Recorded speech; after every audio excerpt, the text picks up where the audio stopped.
I think for me, one of the biggest turn-ons or pluses a guy can have is being motivated or like dedicated to something, even if that's plumbing, just something that like every day you want to do and work towards to being better at, whether that's the gym or a job like plumbing or being a dentist or being an astronaut, like whatever, just something to work towards rather than just kind of laying back and like kicking your feet up and just enjoying day by day. I think it's like that's great and everything, but I think you have to have something that every day you're trying to improve. Drive and motivation and ambition, I think, are very sexy, and competence as well. Yeah. That's an unbelievably potent cocktail. When we're attracted to a man, we constantly initiate physical contact. Once she's attracted to you, she has to trust your judgment. How does she trust your judgment? You have intense amount of self-control. You're controlled with your money, you're controlled with your food, you're in control with your intelligence, everything. You have self-control. If you are impulsive and you are chaotic, some women will find that attractive, but they are usually also very impulsive and chaotic women. Most women want a man that they know is naturally somewhat responsible. It might sound boring in the short term, but in the long run, there is nothing more unattractive than an old teenager. What is an old teenager? A grown man who's still impulsive. So don't be that guy. It's just not attractive to a woman. Learn to control your impulses, whether that means your aggression, whether that means your anger, whether that means your sex, whether it means your food. You learn the art of self-control, because only through self-control, then you can achieve whatever you want. But without self-control, it's like you have to stop and start. Everything you start in life, you have to stop and start, whether you make money or whether you start a great relationship. If you don't practice self-control, you won't have self-respect, and therefore you won't actually achieve your long-term vision. So really practice a lot of self-control. I would say that is really important for women. What's really unattractive is when a man lives a double life. There are so many men that in public, they might be very admirable, it might be very successful, whatever it is, but their private life is one that is shambolic, or one that they're embarrassed of, or they're ashamed of. They might be doing things privately that they're not proud of. You need to become a man that if there was a camera following you in private, you would actually be proud of the things that you do in private. Whereas when you live a double life, the problem is you'll have to use your false self to attract a woman, and then she'll discover the real you and she'll leave. Essentially, we're attracted to a man that is able to look after us, and that requires responsibility. I too like a masculine man.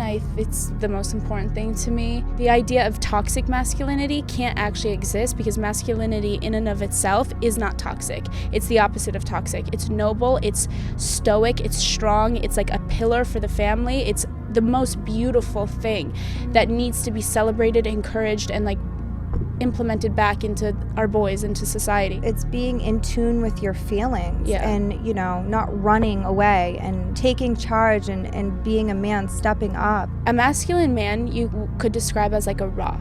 Like, his emotions are so solid that nothing can move him. That because, women are so emotional, right? And we can like come at a man and with all of our emotions and all of our feelings, and it's irrational and whatever, and it's like all over the place. But because a masculine man is so solid, we come to him and he just solves those problems. He doesn't like ignite the fire. He doesn't make it worse. He doesn't like throw. He doesn't run.